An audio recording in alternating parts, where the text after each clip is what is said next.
Hi guys, how goes it? I'm a little bit late today, so there might be some extra noise, people coming down, going home. So I apologize in advance. Normally I stop, start, edit this. Tonight I just let it go. So what did I do today? Before that, let me say this. Thanks for all your comments on the video last night, or today, or somewhere, about the G thing on the back of the truck. Don says the difference between a J and a G is the wheels. Well, I have the fancy wheels, so I guess that's, mine aren't plain, they're a little bit fancy, so I guess that's the G. But the guy who did the codes to put it in, you know, he had to play with the vehicle, you know, open and close, lights off, lights this, do this, open and close the door, whatever. He had a procedure he did. He said it's definitely a G. So there's a scratch on the inside of my car window, inside my truck window, on the inside the passenger side. There's a scratch in the plastic just by the window. So I asked the guy when I bought it. It's from a like a detailer, so I guess they bought it and fixed it up after a crash or something, but it looked good, other than that scratch. He goes, I don't know where it come from, but it was obviously in an accident. But I've had it over 10 years and it runs great, and there's no problems with the tires. It just keeps going, so I can't complain. I did know that, here's one thing. I bought it and made the mistake of trusting, but what do you do, right? As soon as I bought it, I took it to Toyota here in Utia and give it to them and said, check it over please and tell me if anything wrong. And they come back and said that there's 50,000 kilometers different from the time, you know, when people took it in before to now. It's 50,000 different. So they have obviously put the clock back 50,000 kilometers. But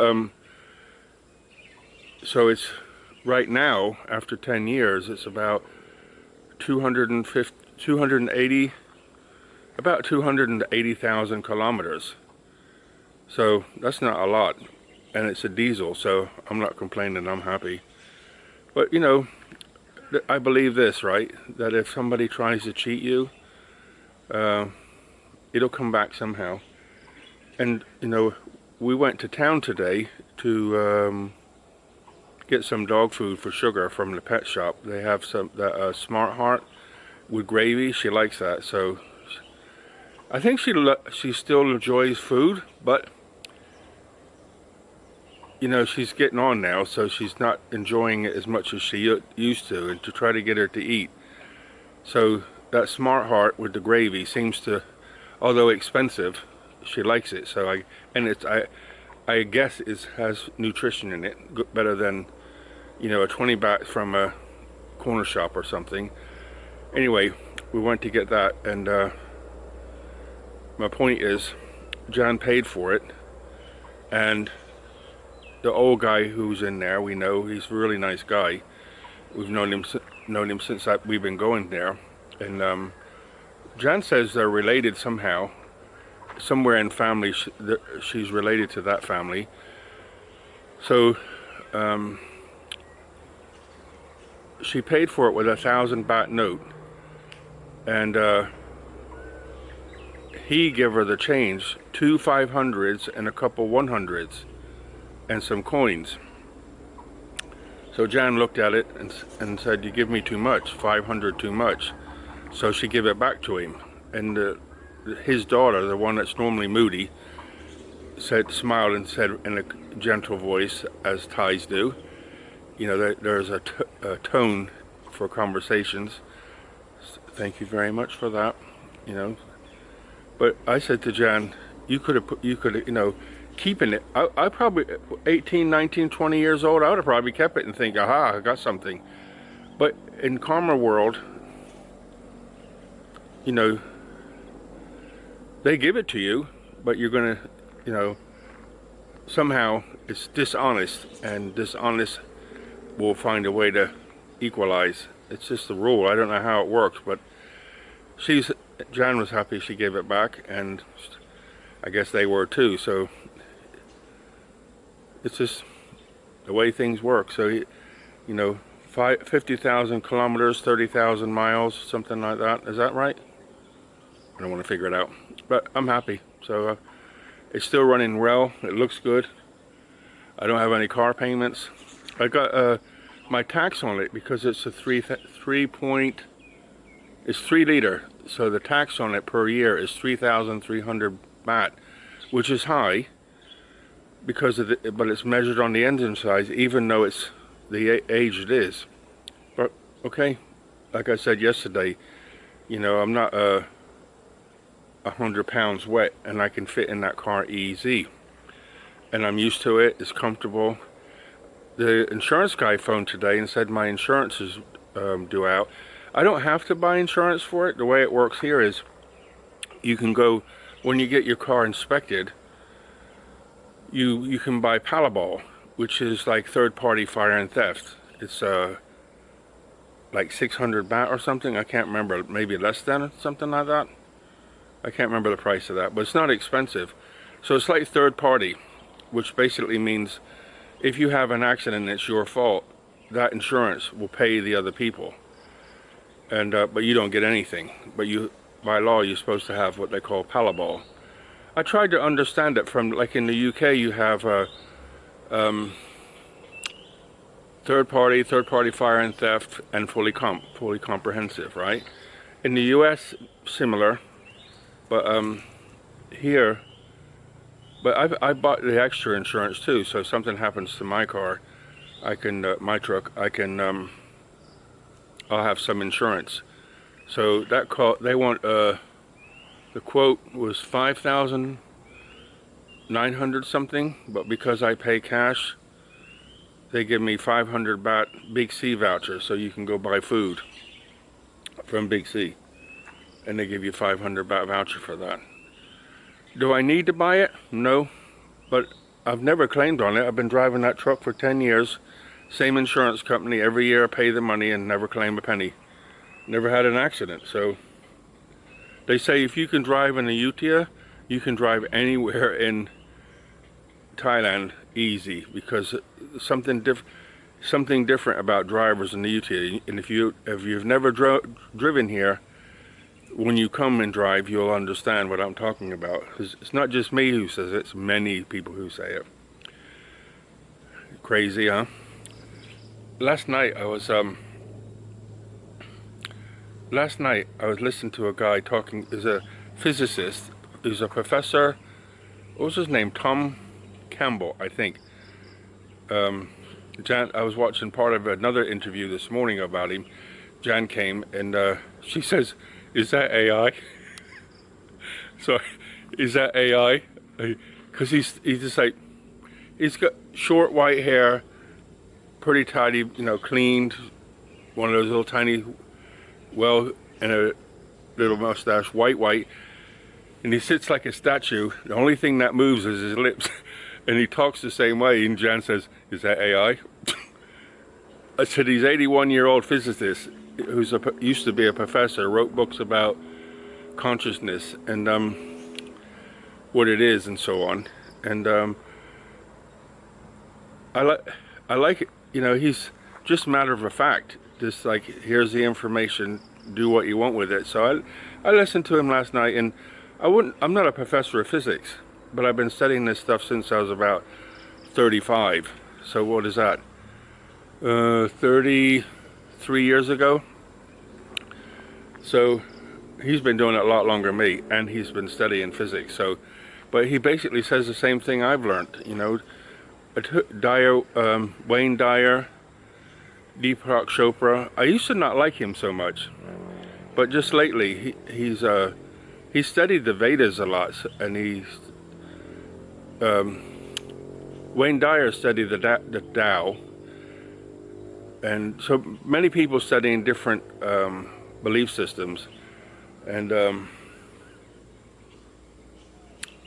you know, listening to the physics side of it is very interesting. So, is that AI? But you know, I was listening to him, and after I so the point is, after I finished listening to him, some information, like, you know, you have all these little compartments. Remember that comedian who did the stint where he says men's have boxes in their brain, all information are in separate boxes. So you can just imagine it like little Tupperware boxes in your head, and each one has different information in it, and nobody's allowed to touch. That's this information, and that's that information, and they don't touch, right? But in a woman's brain, it's this like, and all wires touch, and everything's twisted. It's like a big ball of yarn. So when they have one thought, it goes and every which way, everything's connected. So when you listen to him, you think, that was his point. And I'm not being sexist. I'm just, women think different than men. So mine is, like he referred to, everything's in boxes. So last night, after listening to Tom, the AI guy, I thought, that's interesting.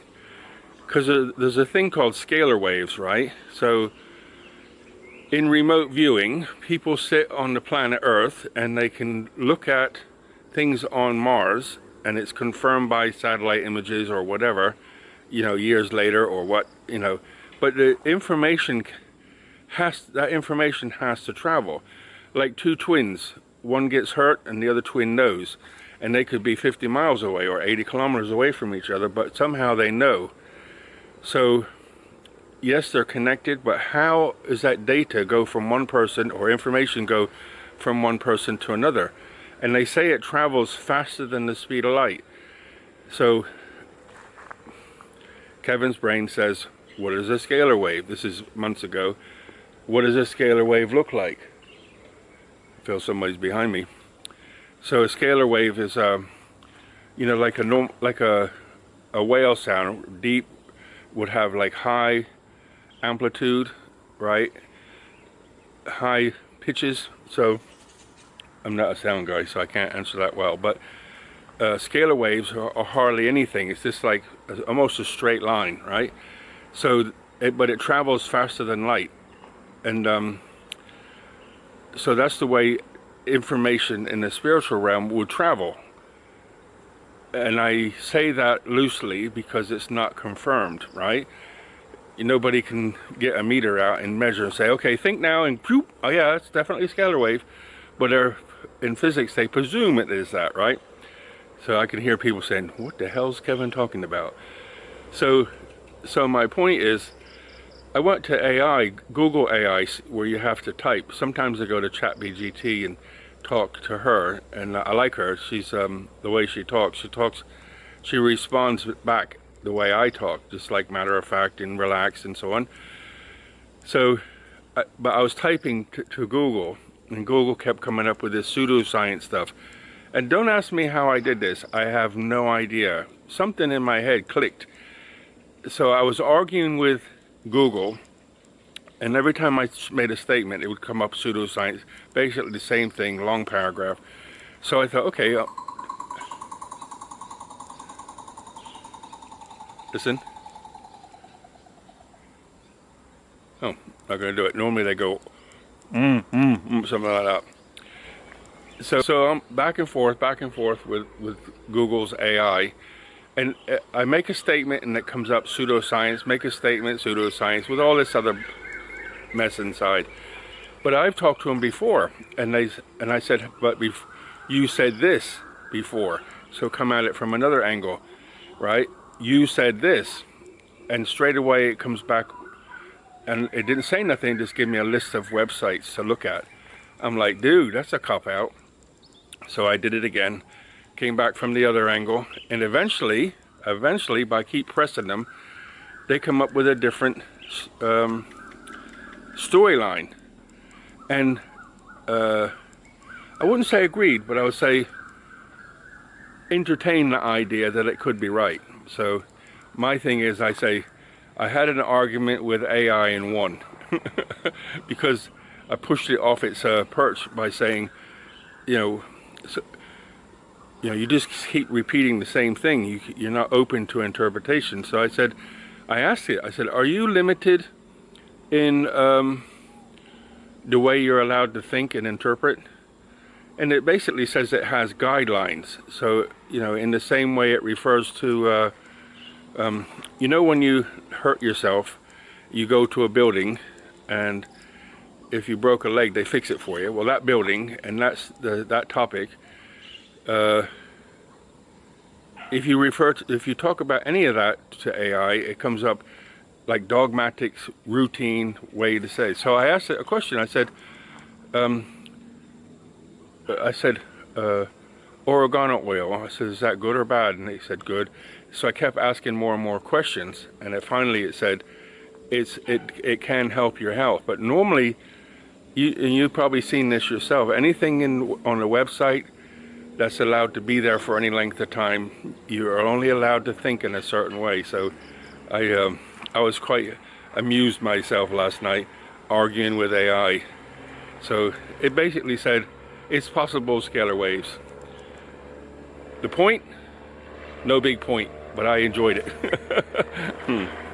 So guys, sorry for coming out late, because now I have to finish a little bit early because it's now hot, sticky, and mosquitoes eating my legs. It's not, I would say it's about halfway dark. This camera is good for improving the light, letting more light in. So I think, I don't even know what today is. Buckets of blessings, rivers of peace, joy, and kindness. The weekend's coming, and I hope the weekend is fantastic for you. Whatever it is that you have planned comes off great for you. I don't have anything planned, but I love that. Just chill out. Jan goes to the market, does her washing and all that, and I just stay here pottering about. I'm going to start that little shrine thing, so I'll explain that later. And I think I already explained it. Yeah, so I think I'm going to start that in the next couple of days. I've got stone over here, and so I'll get a cube of sand, and I got some old rusty rebarb which I'll use, and I'll buy some about I guess about 8 bags of cement, something like that. I have no idea what I'm going to need, but maybe just buy 10, and then dig a hole and get busy. But I think I'll start this on the weekend. So good night from here. All the very best. See you guys.